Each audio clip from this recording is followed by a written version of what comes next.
Welcome to HeCast, the official podcast of He Changed It. My name is Mike Chisholm. As always, I am your host. As always, I am super excited to be here to talk to dudes about whatever it is that they're going through to help build this community that has started called He Changed It, this amazing app. If you haven't downloaded the app yet, check it out. It's on both app stores. If you haven't subscribed or shared this podcast, go for it. We ask that you would do that. Whether you're watching us on YouTube, listening to us on Spotify or on Apple, we would appreciate the mention. I am extremely excited. I know I say every fucking week that I'm extremely excited to do this, and I am. This one here is a real special one. Because a lot of you know that I am a gigantic enthusiast of the hockey team, the Los Angeles Kings. The gentleman that I am about to have a wonderful conversation with finished his NHL career with none other than my Los Angeles Kings. We were just talking off camera about one of his last years in the league was when that team was the firepower on it, and Luc Robitaille, who I'm a huge fan of, was his first year, and we just went into this conversation. So yeah, I'm pretty damn excited. Now, that being said, this person that we're about to talk to was not known primarily as a Los Angeles King. Now, he was known as a New York Islander. I want to paint a really quick picture for you before we get to talking to Bob here. The New York Islanders of the late 70s, early 80s were the gatekeeper of Lord Stanley's Cup for 4 years straight. They won more playoff series than any other in a row than any other team in the history of sport. They won 19 playoff series in a row. And maybe someone out there can correct me if I'm wrong, but I don't think you're going to correct me. They were dominant. The gentleman that I'm about to talk to got to experience that. I'm gonna fast forward to the end really quick. He also has a gigantic, fantastic David Letterman story. I'm also a big Letterman fan, and he's going to talk about David Letterman's story from when they won the Stanley Cup. He won 4 of them. And he got to go on Dave. But there's a whole lot of stuff that has happened since then, and we're going to talk about that as well. The gentleman that we're about to speak with is named Bob Bourne. And Bob was an integral part of that team. Bob, thank you so much for taking time to be part of HeCast today. And thank you very much for your place in hockey history. Holy smokes, man. What a career you had. Thanks, Mike. I'm really excited to be here. There's lots of things we can talk about, and thank you very much. Well, I'm really excited about the things we're going to talk about. Let's start with some hockey stuff. You were part of a dynasty. And you were part of a dynasty when the game of hockey was really changing. It went from, the Broad Street Bullies style into the finesse style. And you guys were kind of the bridge of that, of those two styles of hockey. How different was it your very first year winning the Stanley Cup to your last year winning the Stanley Cup? Did you know that the game was changing around you? Oh, for sure it did.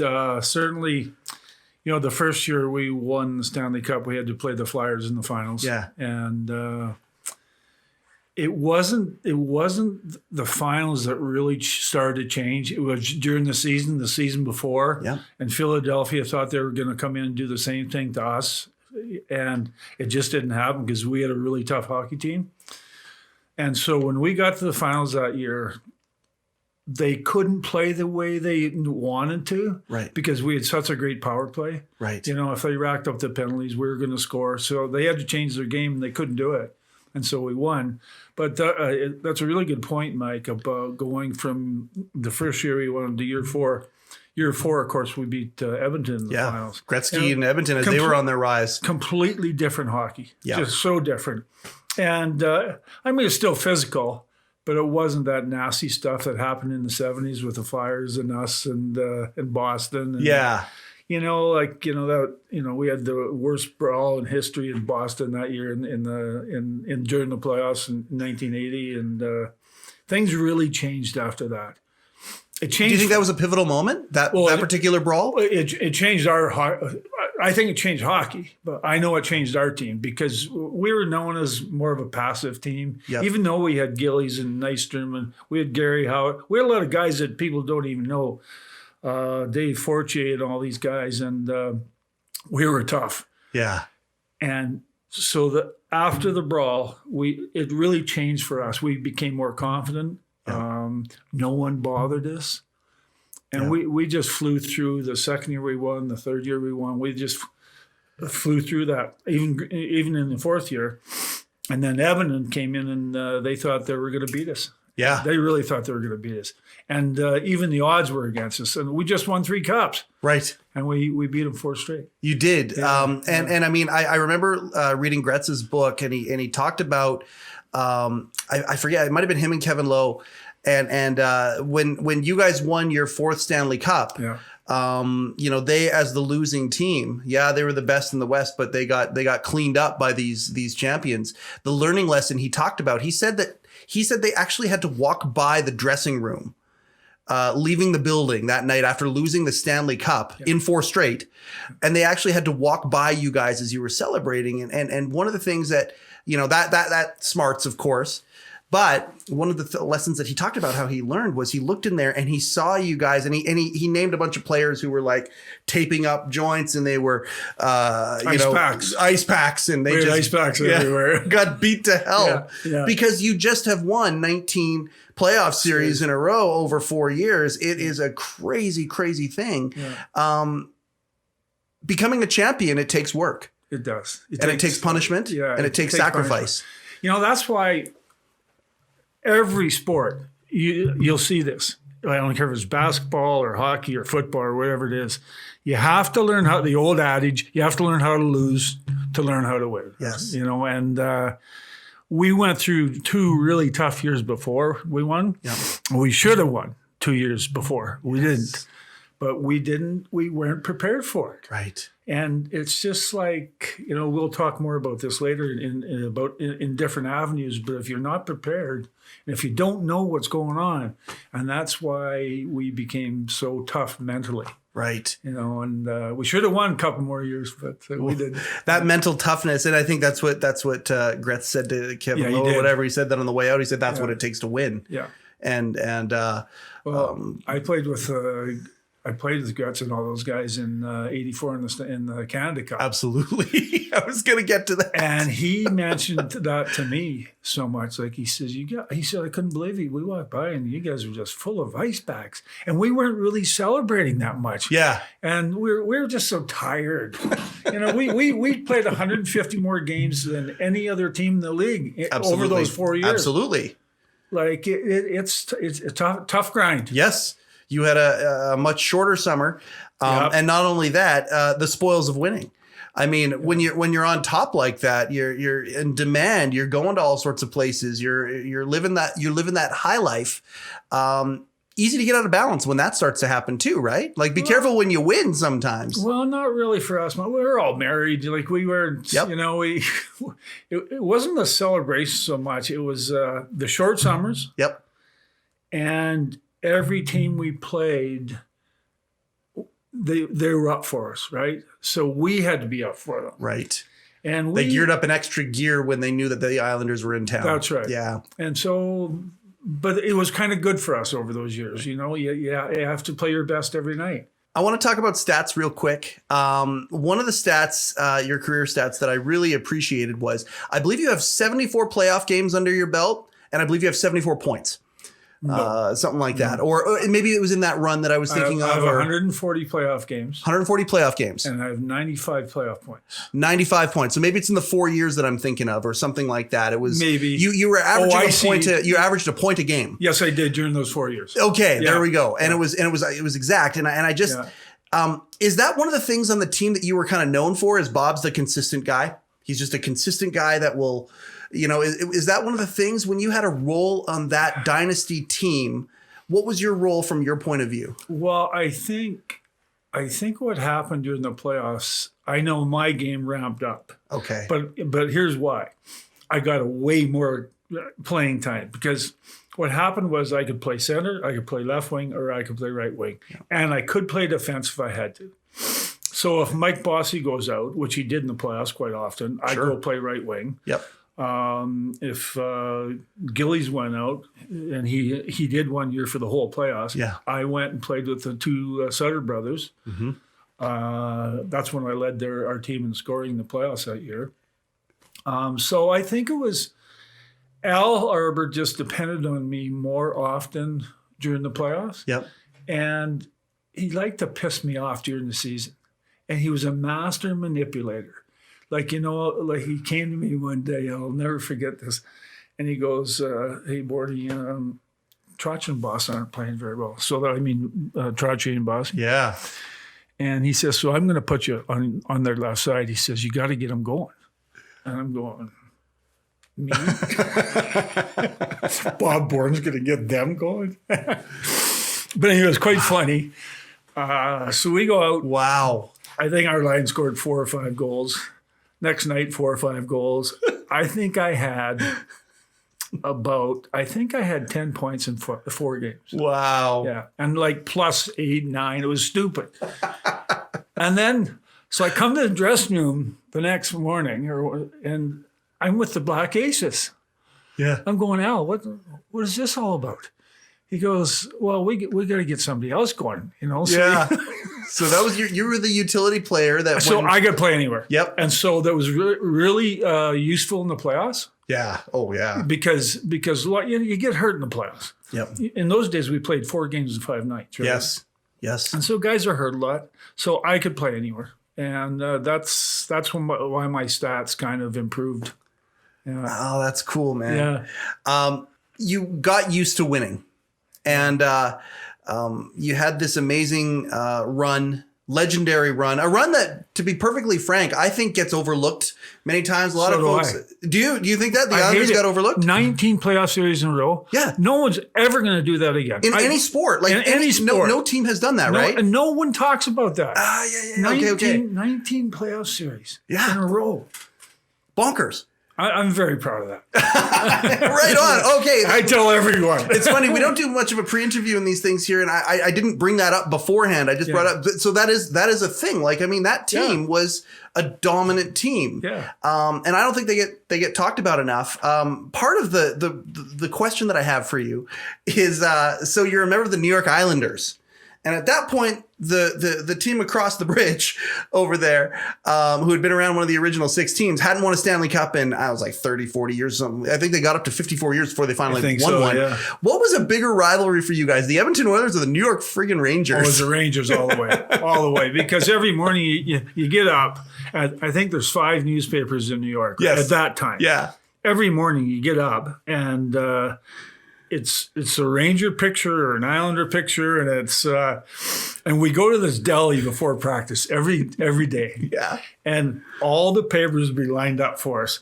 And it just drove me crazy to see the Rangers in there. And the thing is, they got front page coverage. We got back page coverage. Right. Even when we were winning. So they were the darlings. They were always the darlings. So you always had something to prove? Geographically? Yeah. And here's the funny thing is, today I love the New York Rangers because it made me a better player. Oh, there you go. Yeah, and it made all of us better player because the rivalry. The first game I ever played was an exhibition game on Long Island. Yep. In the Coliseum. Yep. And I go out for warm-ups, and it was covered in Rangers jerseys. It was 100% Rangers jerseys. On the island. Yeah. And over the years, you could see a little bit of Islander jerseys, and then obviously within a few years, it was all Islanders. Yeah. So they made me a better player, but that was the greatest rivalry. Now the Oilers became a great one, and obviously no pun intended. Yeah, yeah, no pun intended. And obviously another great rivalry was with Montreal. Oh yeah, yeah, because they were the team that I looked up to. Yes, not my favorite team, but a team I looked up to. Yeah, and they won 5 years, I believe, in the 70s. The Lafleur, and then Dryden and all those guys. Then we won the 4, yeah. Yeah. And so my first regular season game was in Montreal. Oh wow! And I remember the year before. I'm thinking, weren't you just sitting on the couch a few months before watching these guys win the Stanley Cups? Oh, so here's my first regular season game, and I look up, and I'm facing off again. I started the game. Yeah.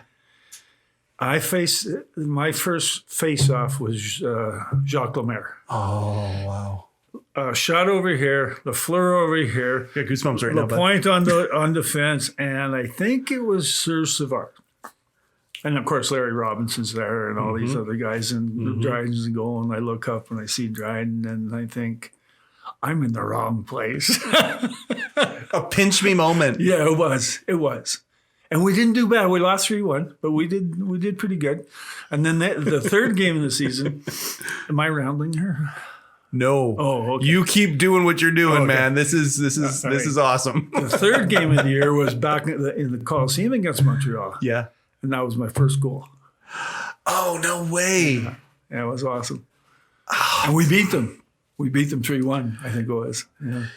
These moments are these are the moments I love living vicariously through people through. I love when somebody talks about something they're passionate about, something they remember, whatever. I try and put myself in those shoes, and you're literally living a dream come true. As from a kid from Saskatchewan, You are. playing hockey, Yeah. like again, idolizing, of course, the Montreal Canadiens. Who was your favorite team growing up? Chicago Blackhawks. You're a Blackhawk guy. Okay. Bobby Hull. Yeah, Bobby Hall. Okay. You love the Golden Jet. Yes, I do. And you literally work your whole life. And we've had other hockey players on here, Bob, where they talk about how when it's over. And, you know, Richard Brodeur, when he was on, he talked about this too, you know, that, but we've talked from junior guys who they played their last year of junior during COVID, you know, captain of the team. I had a good conversation with him last night, a local guy, and how you don't know when it's over what the next phase is going to be, because your whole life up to that moment had been hockey. Yeah. And for you played right into the mid to late 80s. Finished with LA, go Kings go. We'll ask more Kings stories in a little bit. I'll ask for a Kings story. What was it like when you finished? And how has life been since you finished? I have to admit that I finished in 1988. I retired in 88. And I had a year to go on my contract. Wasn't that the year Gretzky came over to LA? Yes. Okay. Yes. And so did my buddy Kelly Rudy and Tonelli came over too at one Robinson came. Yeah. And Nelly was there. Yeah. So a year left my contract. And I don't know how to put this. point. Put it any way you want, bud. Seriously. Well, I'm married at the time. Yep. You know, we got the 2 boys. Yep.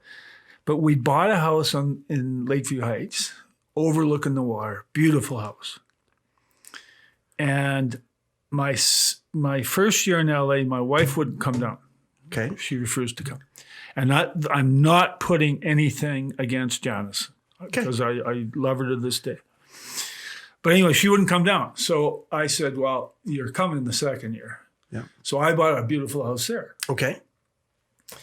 So she comes out. She doesn't like it. And we sell it in March or April of that year. And then we get blown out of the playoffs by Edmonton. Yep. And so we go through the summer, and Robbie Ftorik's the coach, and Yep. and Robbie and I were tight. And he says, you got to come back. You got it. And I said, I'm coming back. You know, but as the summer went on, she says, I'm not going.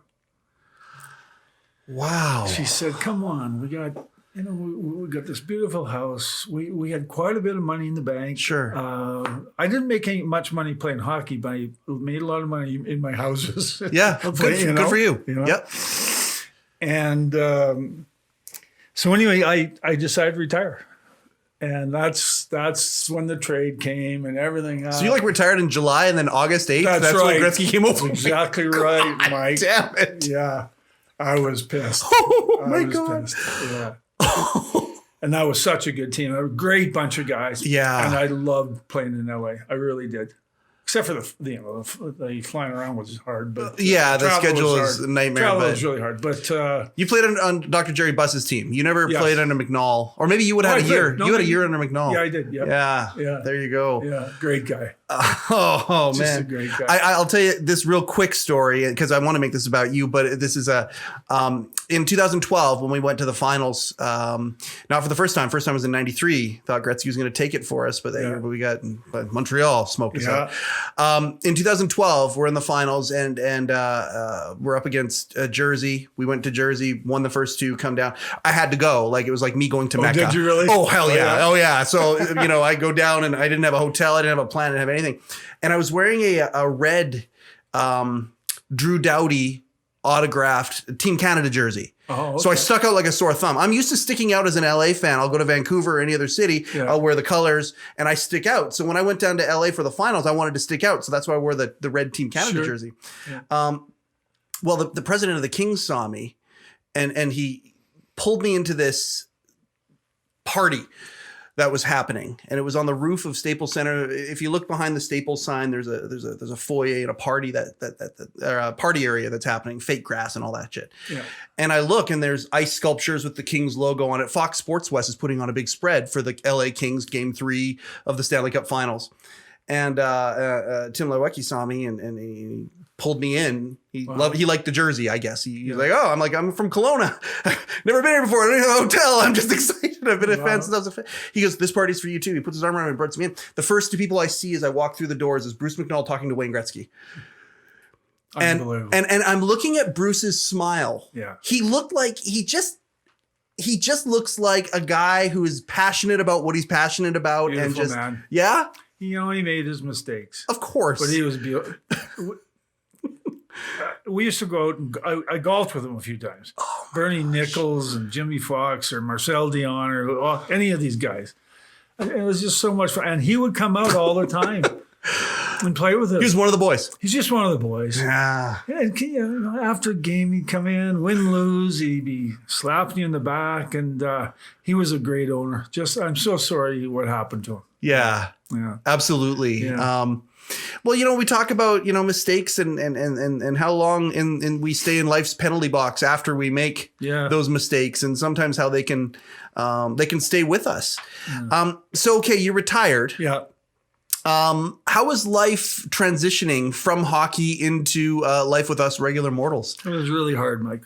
I became a stockbroker right away. Yeah. I got my license in New York the summer before. Okay. So I got my Series 7, Series 63. So when I came back here, I had to rewrite the Canadian one. Of course. So it wasn't that hard. But I got my license, started working, and it was hard. The transition was hard.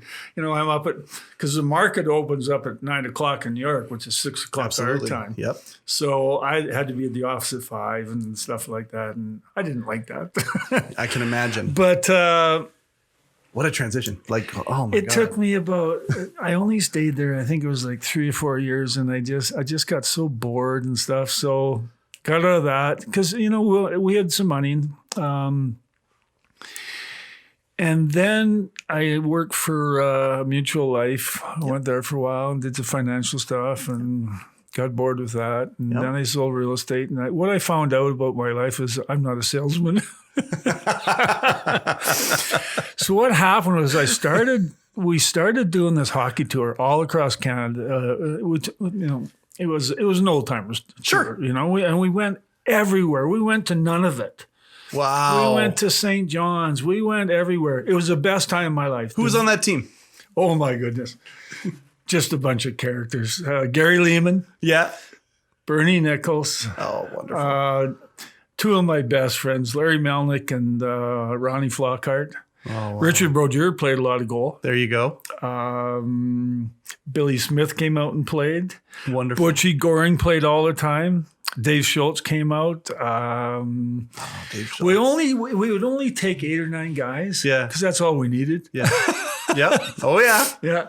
And but I bet you for about 10 years there, I probably played 60 or 70 games a year. So life on the road, just a different road. Just a different road. And the thing is, we raised so much money for charity, but we all got paid. Not a big amount, but we did. Yep. Like I got $500 a game. Well, there you go. So you play 60 games. It's not too bad, no, right? not at all.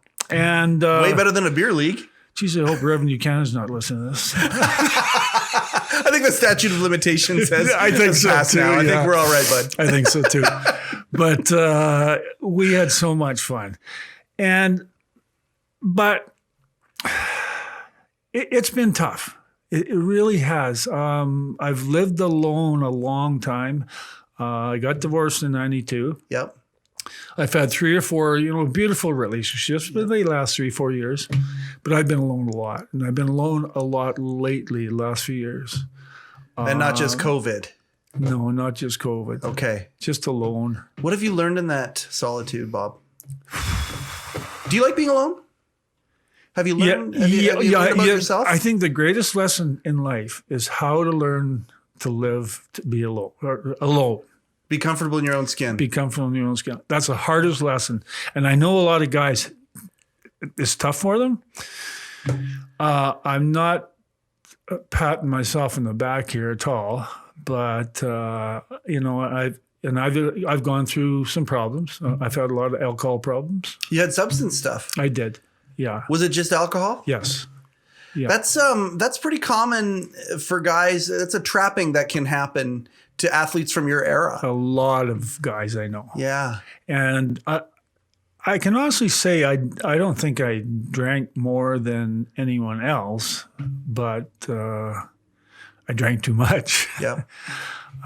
So I went through all that. I went to treatment a couple times. Yeah. Yeah. Did the NHL help you with that kind of stuff? Yes, they did. They have been unbelievable. Yeah. Yeah. There's a doctor. His name is Brian Shaw.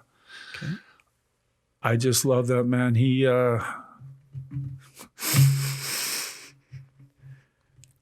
gratitude is a wonderful thing. And when we look at some of the things that we go through and we talk about, and this is where we're talking about taking back the phrase man up. I talk about that a lot on the podcast, and it'll make sense to you as you get to know you changed it. But we're talking about taking back the phrase man up. And one of the things about manning up is being able to admit not just what we've gone through. Because when you go through it, you're in the shit. But when you come out of the shit and you start to come out of it and you recognize the people that were there for you when you're in there, and you be grateful for them. Gratefulness is an incredible power. And you getting emotional, being grateful for this doctor is inspiring to me. And I appreciate that. Wow, the man is just, I was at a golf tournament. The first time I went to treatment was actually 6 years ago. And I was at a golf tournament with Dale Hawerchuk, one of his tournaments down in the Muskokas. Wow. And, I just had too much to drink. And Reggie Leach was there. And Reggie was sober for 20 years. Okay. And he took me aside one morning and he goes, Bob, do you want to talk? I says, yeah, I do, Reggie. Because I was ready. Wow. Yeah. And he says, I'm going to phone this man right now. And I didn't know Brian at the time.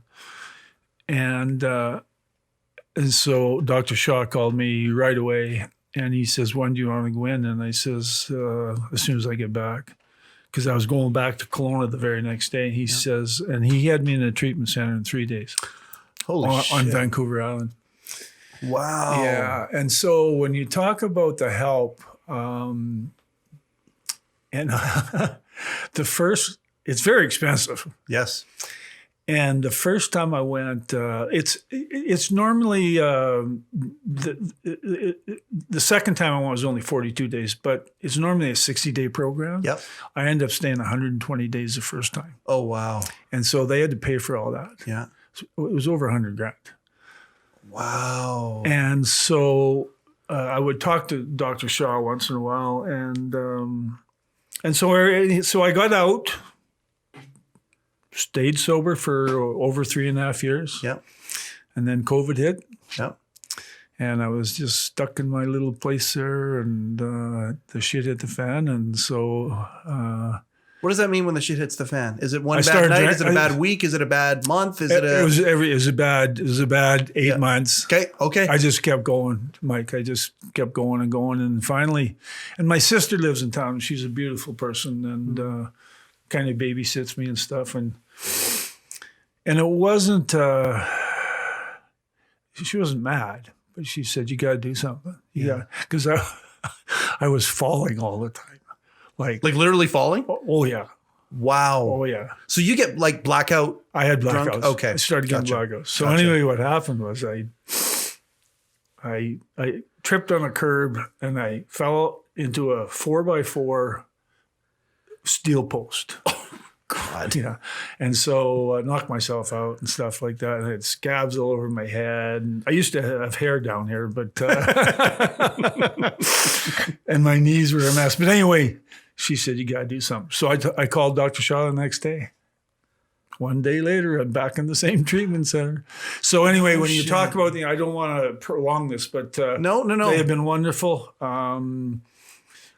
I don't know what they would do if I asked for the third one, but I hope there's not a third one. Yeah. And since I've got out, I feel just wonderful. But I've developed some neuropathy in my legs and feet because of it, and that's getting better too. But there's hard times in there, So, well, let's take some of those hard times and let's leverage them. Sure. So what do you say to the guy out there who's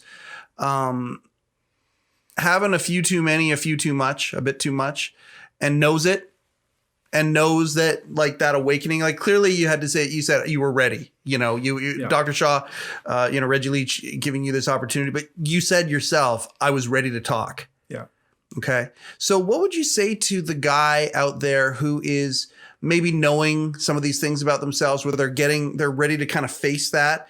Do you have any practical kind of tips for somebody like that you've learned? Any tools that you've learned you can say?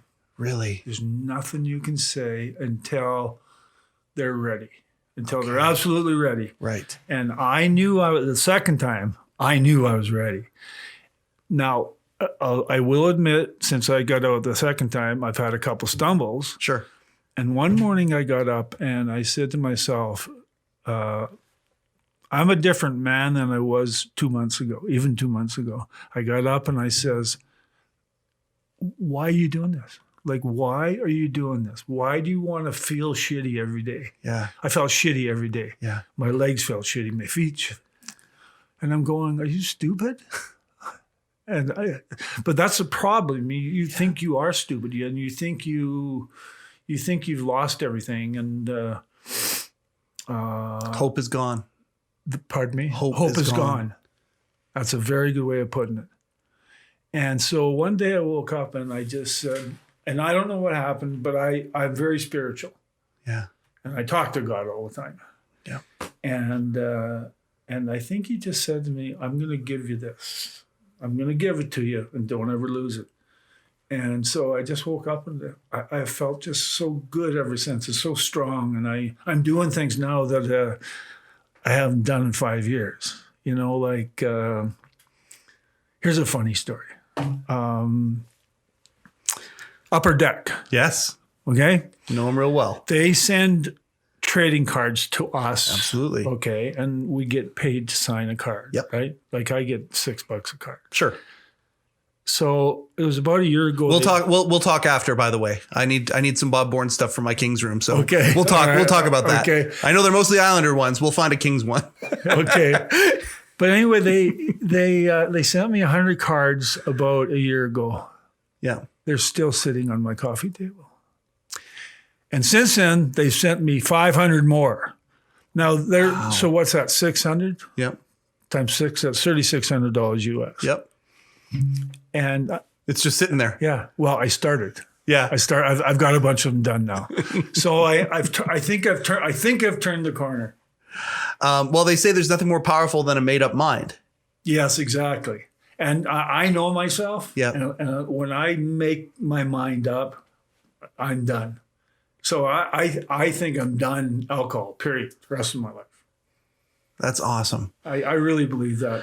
And if something were to happen, you're at the place where you can forgive yourself, because nobody's perfect about anything. We talk about, Mr. McNall here, and I mean, forgiveness. People learn their lessons and they move forward no matter what. But the battle is to keep on making sure you're moving forward. Yeah. Like you're going to fall down sometimes. Yeah.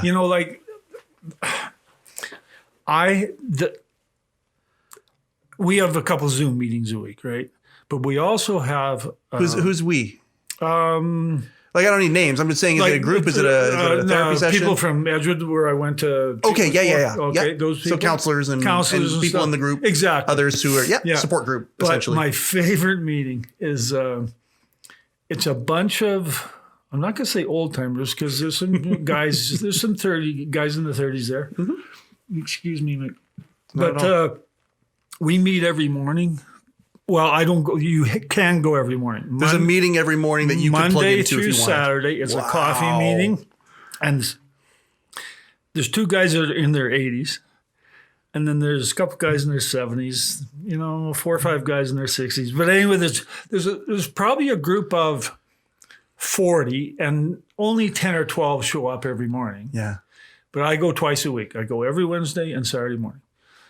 And we go down to the mall, and we get in an hour before the mall opens. They let us in there. Yeah. And we probably shouldn't divulge this. But anyway, we sit in a certain spot. Okay.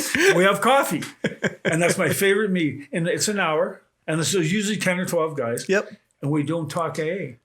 We talk about grandkids, and we talk about our jobs and what we did in the past, and we talk about Trump, and we talk about we talk about hockey. Yes. And that's my favorite meeting. That's what we're trying to build with He Changed It. Oh yeah. We're trying to build that meeting, no matter what the meeting is, for whoever. We want to build a community that's big enough that has whatever guys are going through. There are other guys. The whole motto of He Changed It, the whole focus of it is that men can leave something they know and take something they need. Yeah. And isn't that what it is to be a man? I mean, how many times if we've gone through some shit and we see somebody going through it, we just offer that advice, whatever it is. And, this stuff that you're talking about to helping someone paint a fence, whatever that is, right? I think the greatest thing that could come out of this, and you know a lot more than I do, but my suggestion would be, I know over the last 20, 30 years, I needed a counselor, and I needed somewhere to go. I didn't know where to turn. Mm-hmm. And, my sister's a nurse here in town, and she couldn't even tell me. And, you can go down to, what's it called? BC Health downtown. Sure. And, you can go down there. Go to the health unit. Yeah. I tried that a couple of times, and to me, it was really lame is the word. Yeah. But people don't know where to turn. That's our whole reason for existing. Yeah. I was in a meeting. I don't know why they add me to this meeting. Probably just because of the friggin' podcast. But I was in a meeting with a whole bunch of people that are smarter than me. And Canadian Mental Health is building a program or a course, a click-through course for He Changed It exclusively. That's going to be on the He Changed It platform. And I'm part of this meeting. And so they're asking questions and really trying to wrestle around with what the course is going to cover. This is the first of hopefully many they're going to be developing for He Changed It. And I said to the facilitator, I said, this is amazing that you're doing this. Why are you doing that? You're Canadian Mental Health. Like, it's the highest of the high in the land when it comes to this kind of shit, right? Sure. Why are you looking at doing this with He Changed It? Don't get me wrong. I'm super grateful for my wife and her initiative and this company. But why are you doing this? And she looked at me through the Zoom call and she said, men don't come onto our website ever. And it's because of exactly what you just said. Yeah. We have it in our heads that we don't want something clinical like that. We would much rather have the meeting at the mall. And our perspective is that, well, the meeting at the mall can be, we all have one of these now, and the meeting at the mall can be with you at all times if you need it. Yeah. So I really appreciate that insight. I really appreciate that you have a support system, even during COVID right now. That made my day. Yeah. I love the Kings stories. I love the hockey talk, but it made my day that right now you're feeling more like a whole person than you have in quite some time. Best I felt in a long, long time. That's got to be great. It does. Does your family, obviously, I mean, you're out there telling your story now, and I'm sure this is the first of many times and ways that we can help you tell your story. We're honored to do so. How's your family been throughout this whole thing? They've been fantastic. Yeah. Unbelievable. I have a brother and a sister live in town. I have a sister who lives in Gibsons. Yep. And I got my 2 wonderful boys. Jeffrey lives in town here with his wife. And my other son, Justin, lives in Toronto. Yeah, he's doing the hockey broadcasting thing. Stuff. Yeah, yeah. And they have been my best support by far. And they haven't lost support. I haven't lost that support. I think I pissed Justin off a little bit. Yeah. But he's come back. Yeah, they've been great. We have ebbs and flow with family sometimes, don't we? Yeah, we sure do. The tide goes out, but then it comes back in. Well, it's amazing though. I don't know why my sisters have stuck by me like they have, but Bob can do no wrong, and that's really been a wonderful thing. Yeah, just the way they talk now is such a good feeling. Yeah, because they're so happy. And you know why? They can hear it in your voice, and like if you're drinking.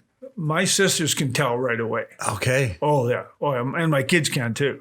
Okay. So I couldn't fool them. I tried to fool them, but you can't. And so now they can hear my voice on the flip side, on the good side. And that's... And they sleep a little better knowing that they sleep better. Bob's on the good side right now. Bob sounds really good. That's right. Yeah. You do sound really good. I hope this is our first of many of these. I very much appreciate your perspective in doing this here. I hate the fact that we're having to close it up. I told you it was going to go by fast, and it has gone by way too damn fast for my liking. But that's okay. Before we go. I thank you very much for putting up with the fact that I'm such a giant Kings fan when you were on the legendary Islanders team. Thank you for that. But I'm also a great admirer of David Letterman. Always have been. I've got a couple cool David Letterman stories from my perspective. When you guys were in New York winning Stanley Cups, you got to go to the big man show. You got to go to late night. And I know you've got a David Letterman anecdote. I haven't heard you tell it in person. I wanted to save it for this here. So can you please give me any insights, any memories of that experience? I would love to hear it. Well, this was all a mistake. I wasn't asked to go on it. But some of the best stories always begin with that line. Well, this is all was a mistake. Yeah. But anyway, after we'd won our fourth Stanley Cup, and I'd led the team in scoring that year, and somebody came in our room about midnight, and they were with NBC, and they said, "Hey, Bob, can you come down to the city and be on the news live at 5?" Right. Well, live at 5 is at 5 in the morning. Yes. Yes. And was it shot in 30 Rock? Like, was it in 30 Rock, Rockefeller Center? Is that where they shot it? Exactly. Right across from Letterman's studio. That's right. Okay, yeah. No, because Letterman was in the same building at that time. Yes. Okay. Yeah, that's what I mean. Yeah. So he was right across the hallway. That's what I mean. Yeah, so right across anyway, the hall. we go in live with a cup, and we go in live at 5. Mike Bossy came in, and they sent a limo for us. Oh, lovely. Mike Bossy doesn't drink. Okay. Bob Bourne does drink. And the limo stalked, is it? Oh, yeah. With the Stanley Cup. I'm just hammered. I'm hammered.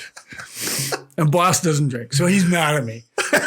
So we go on live at 5, and it's me and Mike sitting there, and the Stanley Cup's over here. And there's a big, tall guy. I can't remember his name now. David somebody, who used to be on Live at 5. But anyway, beautiful guy. So we do the interview. Yeah. Lasts about 15 minutes. Sure. But, I'm sorry. When we first got there, when we got the cup, the security guy says, "Look, we better take that and put it in a secure area." Okay. And both of us said, "Yeah, that's probably a good idea." So they take the cup and they lock it up. So we go in, we do the interview, and we come out, and where's the cup? And so Letterman's taping at the same time. Yeah. And he goes, security guy says, "I don't know. I don't know."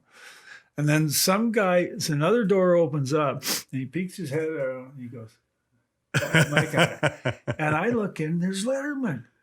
And he's got this big grin on his face. He's laughing his ass off. And right beside him on his desk is the cup. So he says, "Come on in." So he introduces both of us, and he talked to us for maybe 5 minutes, and we had some laughs and stuff like that. Studio audience in there. The whole 9 yards. The show is going on. Oh, yeah. And they have lifted the Stanley Cup from the news studio across the hall, and they've hijacked the Stanley Cup. They hijacked it. And threw it on Dave's desk. And Mike and I were just shitting our pants because we thought we'd lost the cup. And you're drunk. And I'm drunk. I'm slurring my words, and so Oh, Dave must have had so much fun with that. I did. I get back to my house, and my wife says, "I am so embarrassed." I said, "Why?" And she showed me the tape, and it wasn't bad. There was a couple blips in there, but Sure, of course. Yeah, of course, Mike was perfect. But Oh yeah. Bossy was always really well put together, wasn't he? he was. He was really- that. He understood the role of the hockey superstar. You know, like you look at Sid now, Sidney Crosby and whatnot. He's always just so Oh yeah. together. He's ironed. You know, he's well pressed, and Mike Bossy was that guy. He was. Yeah. Wow, Before his time. before his time. Yeah. I can't tell you how grateful I am for this.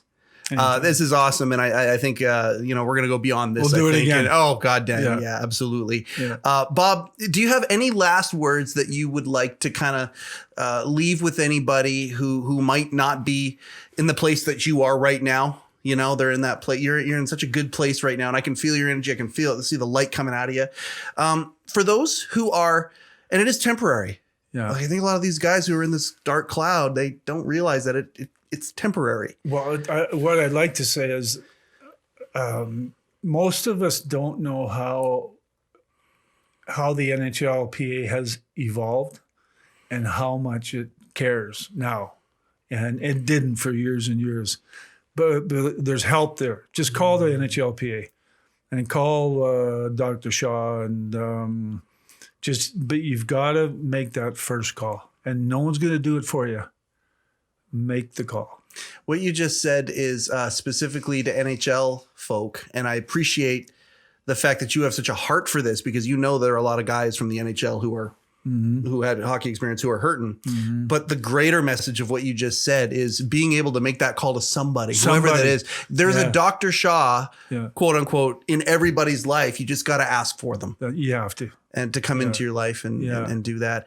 Bob Bourne, you are a champion. Thank you. As far as hockey lore goes, I don't think your team and you personally get the credit that you deserve. So I'm just going to say that. You get it from me. Even though I'm a Kings fan, I say that Islander team was one of the greatest teams that have ever played.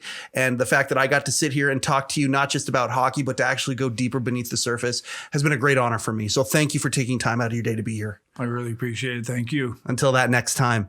You bet. And they do that. They go so fucking fast. I hate how fast these things go, but I do love doing them very, very much.